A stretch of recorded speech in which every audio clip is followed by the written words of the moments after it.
Boa noite, graça e paz mais uma vez, né? Hoje, é hoje que encerra, né, pastor, essa primeira etapa aqui, né? Série Conhecendo a Minha Igreja, porque sou presbiteriano. Hoje nós vamos estudar aí o que cremos como Igreja Presbiteriana do Brasil. A gente vai entender um pouco mais a fundo aquilo que a igreja crê, aquilo que a igreja confessa. Antes de mais nada, vamos orar mais uma vez? Senhor, nós te agradecemos. Dizemos Ebenezer, porque até aqui o Senhor nos ajudou.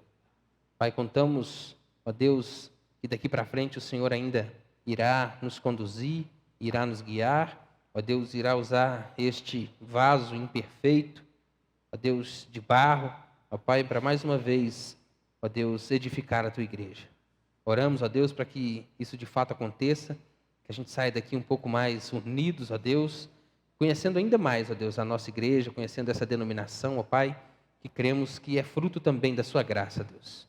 Te louvamos, agradecemos ao Senhor por essa família, ó Pai, da qual fazemos parte. Nós te agradecemos no nome de Jesus. Amém. O que cremos? A Igreja Presbiteriana do Brasil é uma federação de igrejas, né?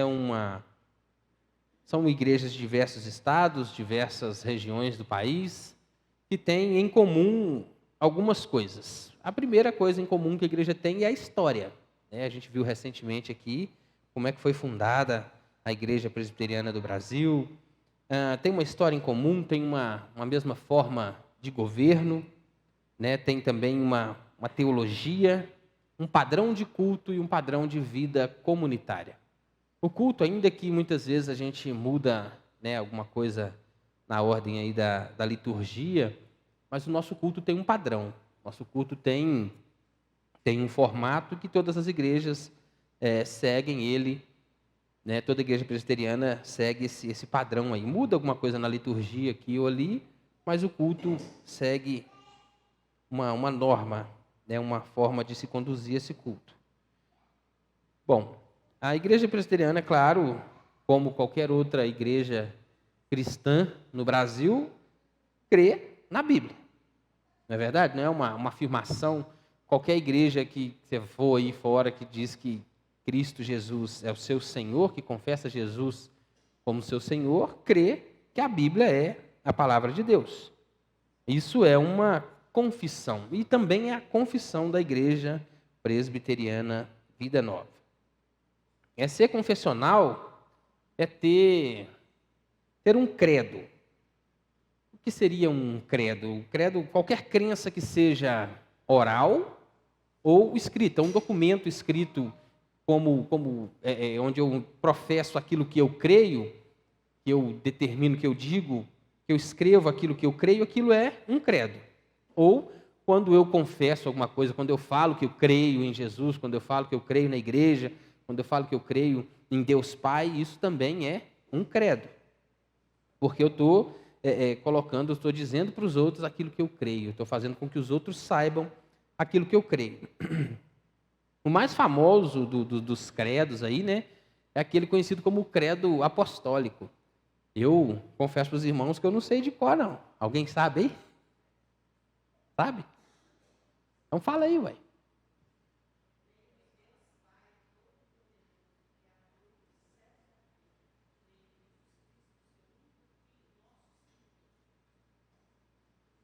que mais? Vamos continuar daí então, ó. Creio em Deus Pai, está escrito aqui, viu gente? Eu não sei de cor não, mas aqui, ó. Creio em Deus Pai, Todo-Poderoso, Criador do céu e da terra. Creio em Jesus Cristo, seu único Filho, nosso Senhor, o qual foi concebido por obra do Espírito Santo, nasceu da Virgem Maria, padeceu sob o poder de Pôncio Pilatos, foi crucificado, morto e sepultado. Ressurgiu dos mortos ao terceiro dia, subiu ao céu, está sentado à direita de Deus Pai Todo-Poderoso, de onde há de vir para julgar os vivos e os mortos. Creio no Espírito Santo, na Santa Igreja Universal, na comunhão dos santos, na remissão dos pecados, na ressurreição do corpo, na vida eterna. Amém. Esse é o credo apostólico. Esse é o credo que a nossa igreja adota. Nós cremos, nós confessamos isso aqui. Nós dizemos que isso é a nossa fé. Esses são os pilares da nossa fé. Cremos no Deus Pai, Criador de todas as coisas. Cremos no Seu Filho, né, que veio, nasceu sobre o poder do Espírito Santo, nasceu de uma virgem, padeceu. E creio no Espírito Santo e na Igreja Universal do nosso Senhor. Por isso que a gente diz, né, que quando até mesmo no momento da ceia, quando o pastor vai ministrar a ceia, ele fala: essa não é a ceia da Igreja Presbiteriana Vida Nova. Essa é a ceia da Igreja do Senhor. Qualquer aqui que tiver, né, que for batizado em uma igreja que confessa Cristo como Senhor, uma igreja séria, né, que segue a doutrina como a Bíblia como regra de fé e prática, pode participar da ceia nessa igreja, porque a Igreja de Deus é uma igreja universal. Não é a Igreja Presbiteriana Vida Nova, não é a única igreja do nosso Senhor, né? Qualquer afirmação de que você crê em alguma coisa, ainda que não seja escrita, é uma confissão. Um credo é algo escrito ou dito oralmente. E agora, qualquer afirmação de que você crê, se você afirmar que você crê nesse credo apostólico, você está fazendo uma confissão. E a igreja presbiteriana também é conhecida por ser uma igreja confessional. Alguém sabe o que isso quer dizer? O que é ser uma igreja confessional? Por que nós somos... Você não vale, não. Por que a igreja presbiteriana é chamada de uma igreja confessional? Confessamos o Senhor Jesus como Salvador? Alguém mais? Porque a Igreja Presbiteriana do Brasil, ela adota como alguma... Eu não sei como é que eu vou dizer isso, como uma norma de fé, aquilo que a gente chama de confissão de fé de Westminster. Adota também o catecismo maior e o catecismo menor. Aí parece que fica um trem meio assim, né? Que a gente fala que a Bíblia é a nossa única regra de fé e prática. A gente até condena algumas outras igrejas, né, que usam a Bíblia mais alguma coisa. Não é assim que a gente faz? Então a igreja presbiteriana não quer que ela não quer dizer que ela coloca a confissão de fé ou o catecismo no mesmo patamar da Bíblia ou até mesmo acima dela, como algumas igrejas fazem. Né? O que a gente faz é crer que essa confissão de fé, ela explica as Escrituras, ela consegue nos explicar alguns temas que tem nas Escrituras. Por isso que a gente adota a confissão de fé de Westminster, que nasceu, claro, lá em Westminster, na Inglaterra, juntou lá uma galera e levou um tempo até chegar nessa confissão de fé. Homens piedosos, homens tementes a Deus, foram convocados pelo parlamento inglês para elaborar os princípios de governo, doutrina e culto, elaborar essas coisas que deveriam dirigir a igreja. Esses homens se juntaram, se uniram, e dali nasceu essa confissão de fé. Foi feita na abadia de Westminster, né? Por isso foi entendida também como Assembleia de Westminster. O que acontece? Inclusive, a Assembleia de Westminster, ela reconhece a Bíblia como norma. A Bíblia é o que regulamenta essa confissão. Ela não está acima da Bíblia, não se coloca acima da Bíblia. O que esses homens fizeram foi documentar ali uma série de questões a respeito da Bíblia para ficar mais fácil de entender. Quando você estiver estudando a minha Bíblia, a Bíblia de Genebra, ela tem a confissão de fé de Westminster. Não é incomum você estar lendo ali um versículo e quando você se depara com ele e quer aprofundar mais naquele versículo, geralmente tem aqueles que são seus pares, né? Tem ali aquelas notas de rodapé, você pega um versículo e lê o outro, e tem ali também, verificar CWF, né? Isso, CFW, página tal, número tal. Aí você vai lá e busca ali na Confissão de Fé de Westminster, que ela explica um pouco mais a fundo o que esse versículo quer dizer. Então, é algo que a igreja usa como para ajudar mesmo, né, no estudo, no ensino, no aprendizado, nas doutrinas, no conhecimento da doutrina bíblica. A confissão de fé ela é um pequeno manual teológico, vamos dizer assim. Isso é comporta por 33 capítulos e aborda, como eu já disse, alguns temas aí. Fala sobre a doutrina de Deus, ou o estudo de Deus, né? Quem é Deus? Quem é o Senhor? Quem é o Deus no qual nós dizemos crer? Quem é o nosso Deus, o Criador de todas as coisas? Aí explica que Deus é Senhor, que Deus é o Criador, fala a respeito da Trindade, fala das qualidades de Deus, né? Que Deus é santo, que Deus é justo, que Deus é honesto, que Deus é fiel. Então explica quem é Deus, quem é esse Deus. Fala do homem, né? Quem é o homem, como o homem foi criado, como o homem foi formado, qual a razão, né? Uma das grandes perguntas aí da humanidade, né? Para que eu vim? Por que eu existo? De onde é que eu vim? Para onde eu vou? É uma das respostas também que você encontra ali. Né? Fala da queda do homem, que o homem foi criado para estar perto de Deus, mas que quebrou essa relação com o Senhor. Aí depois fala também da salvação na pessoa e da obra de Jesus Cristo. Fala da verdadeira igreja do nosso Senhor. Você quer conhecer a igreja de Deus? Né? Também a Bíblia fala a respeito disso. E a confissão de fé tem uma série de estudos ali, de versículos, que eles colocam isso, que eles explicam isso com muito mais facilidade, a respeito da vida cristã e dos acontecimentos finais. O capítulo 9 da Confissão de Fé de Westminster, ela fala a respeito do homem. Olha o que diz aqui, um exemplo, né, do que você vai encontrar quando você estudar um pouco mais a fundo essa confissão de fé. A respeito do homem, o livre-arbítrio. O homem, caindo em um estado de pecado, perdeu totalmente o poder de vontade quanto a qualquer bem espiritual que acompanha a salvação. De sorte que um homem natural, inteiramente adverso a esse bem e morto no pecado, é incapaz de, pelo seu próprio poder, converter-se ou mesmo preparar-se para isso. Quando as pessoas perguntam, o homem tem livre-arbítrio? Não tem. Aí, se você não conseguir explicar o porquê, está aqui. Você pode ir lá na Confissão de Westminster, no capítulo 9, e vai achar isso escrito lá. Que o homem, caindo no estado de pecado, perdeu totalmente o poder de vontade quanto a qualquer bem espiritual que acompanha a salvação. E aqui segue uma série de textos que corroboram o que essa confissão diz. Quer ver? Alguém abre em Romanos, capítulo 5, versículo 6.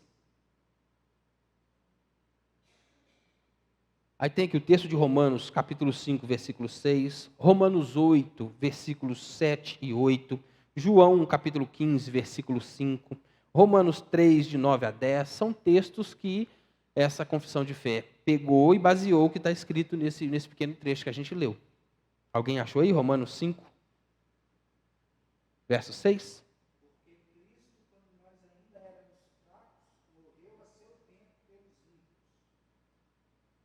Porque Cristo, quando nós ainda éramos fracos, em algumas versões, ainda éramos pecadores, morreu por nós, sendo ímpios. Então, o que mostra esse versículo é que Cristo é quem fez tudo por nós, é que Cristo é quem nos alcança, Cristo em que faz a obra dele, pela obra de Cristo a gente consegue a salvação. Não é porque a gente tem alguma vontade, porque a gente tem algum desejo, porque a gente tem alguma vontade, um poder para isso. Na verdade, é o Senhor quem fez tudo. O Catecismo Maior também é uma das normas que a igreja utiliza. Foi concluído no final de 1647. Foi aprovado também pelo parlamento em setembro de 1648. É composto por 196 perguntas e respostas distribuídas em 3 sessões. A primeira parte do Catecismo Maior vai do 1 a 5. Que fala da finalidade do ser humano, da existência de Deus, da origem e da veracidade das Escrituras. A segunda parte vai da pergunta 6 até a pergunta 90. O que o ser humano deve crer sobre Deus? E a terceira parte vai da 91 até a 196. O que as Escrituras requerem de todo ser humano? Um exemplo, a primeira pergunta do Catecismo Maior, qual é o fim supremo e principal do homem? É uma das perguntas, eu acho que é a primeira pergunta do Catecismo Maior, que diz assim, o fim supremo e principal do homem é glorificar a Deus e gozá-lo para sempre. Da mesma forma que a confissão de fé de Westminster é baseada em alguns versículos bíblicos, ela corrobora, ela busca respostas na Bíblia, o Catecismo Maior também da mesma forma. Ele te dá essa resposta, mas baseada em alguns versículos bíblicos. Romanos 11, 36, 1 Coríntios 10, 31, Salmos, Jó também. Então tem algumas questões, as perguntas são feitas, tem as respostas, para que você consiga compreender, e tem os versículos nos quais defendem o que esse catecismo defende. Também concluído no final de 1647 e aprovado pelo parlamento também em 1648, o Catecismo Menor, ele é composto por 107 perguntas e respostas que sintetiza os pontos mais importantes dos dois documentos aí, Confissão de Fé de Westminster e o Catecismo Maior. Então, pegaram ali e sintetizaram os pontos principais, né, dessas duas confissões e criaram o Catecismo Menor. Tem uma abordagem da pergunta 41 até o 81, tem uma abordagem mais profunda e mais detalhada a respeito dos 10 mandamentos, no Catecismo Menor. A pergunta 45, por exemplo, diz assim: qual é o primeiro mandamento? Aí responde: o primeiro mandamento é não terás outro Deus além de mim. O que exige o primeiro mandamento? Perguntou qual é, e aí pergunta o que exige. E responde: o primeiro mandamento exige de nós o conhecer e reconhecer a Deus como o único Deus verdadeiro e nosso Deus, e como tal, adorá-lo. Está de acordo com as Escrituras ou não está? Então, por isso que a igreja adota esses documentos como confissão. Por isso somos chamados de uma igreja confessional. Porque além da Bíblia, nós temos a Bíblia como a única regra de fé e prática, mas temos como apoio para entender as Santas Escrituras, Confissão de Fé de Westminster, Pequeno Catecismo e o Catecismo Maior também. O que cremos como igreja presbiteriana? Como já foi dito aqui, o credo. Na existência de um só Deus, que é Pai, Filho e Espírito Santo. Um em essência e trino em pessoa. O Pai, o Filho e o Espírito Santo têm a mesma essência, mas são pessoas diferentes. Cremos na soberania de Deus. E aqui é algo muito importante, onde muitas igrejas têm perdido aí, né? Na soberania de Deus, na criação, na revelação, na redenção e no juízo final. Deus é soberano em todos os aspectos da nossa vida. Foi Ele quem te criou, Ele que te deu vida, Ele que te fez. Ele se revelou à humanidade, revelação geral, revelação geral e revelação especial. Isso. Obrigado aí, gente. E na redenção, que é na obra de Deus também, cremos na inspiração divina, na veracidade e integridade da Bíblia, tal como revelado originalmente e na sua suprema autoridade em matéria de fé e conduta. Na pecaminosidade universal e culpabilidade de todos os homens desde a queda de Adão, pondo-os sob a ira e condenação de Deus. Sendo assim, todos pecadores, todos. Não tem um só que se salve.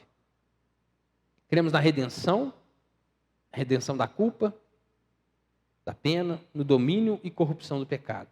Somente por meio da morte expiatória do Senhor Jesus Cristo, o Filho encarnado de Deus, nosso representante e substituto. Se cremos, que somos todos pecadores, que todos fomos afetados, cremos também na obra de Cristo, na redenção, não só na salvação. Ele pagou a culpa, o preço pelo pecado, e tira de nós aí a força que o pecado tem.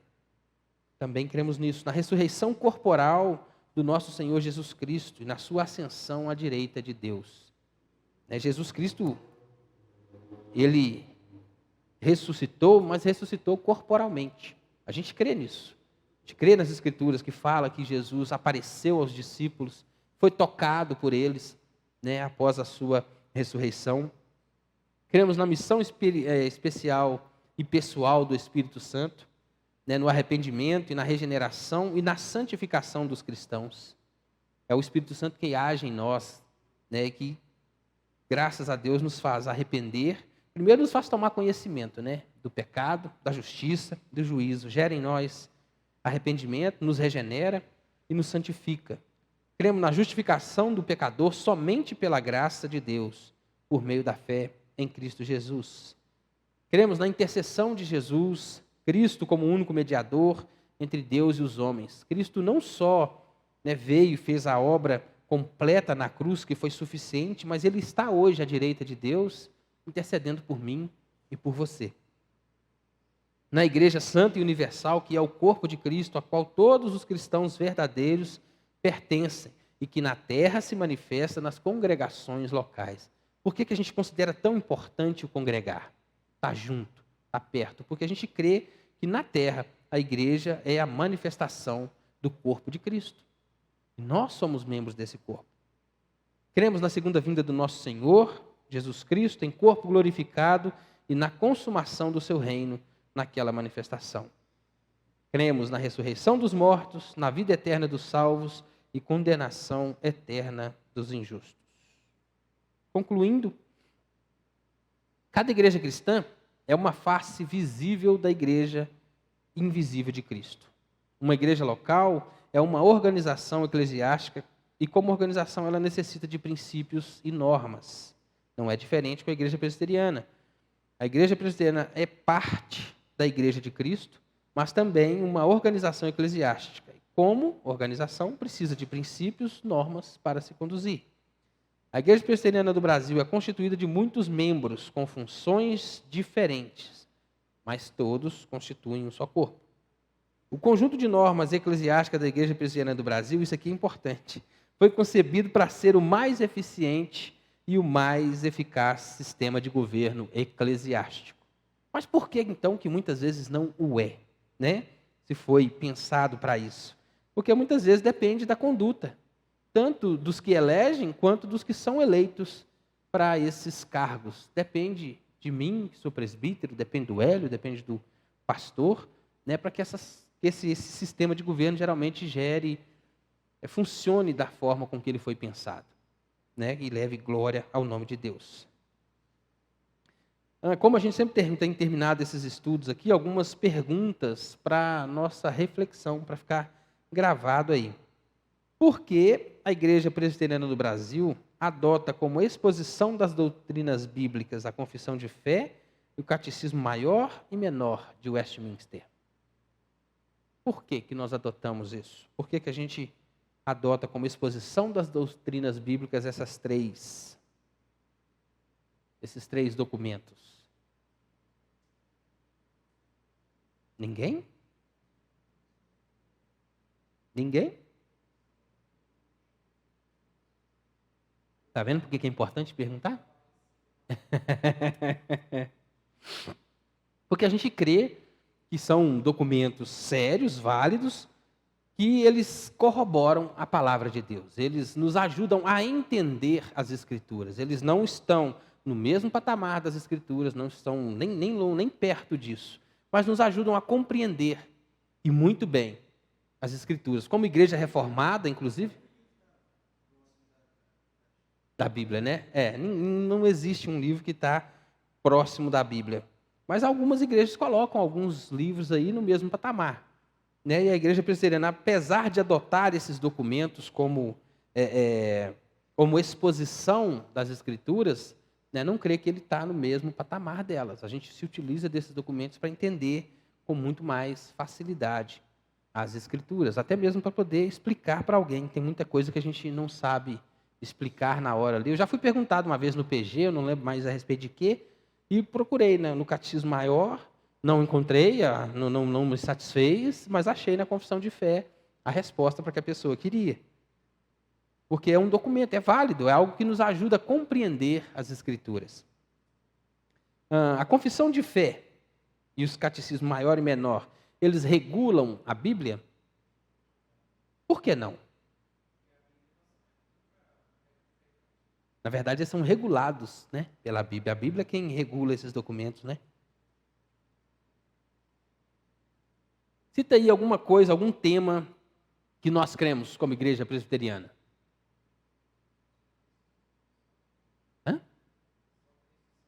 Só Cristo salva. O que mais?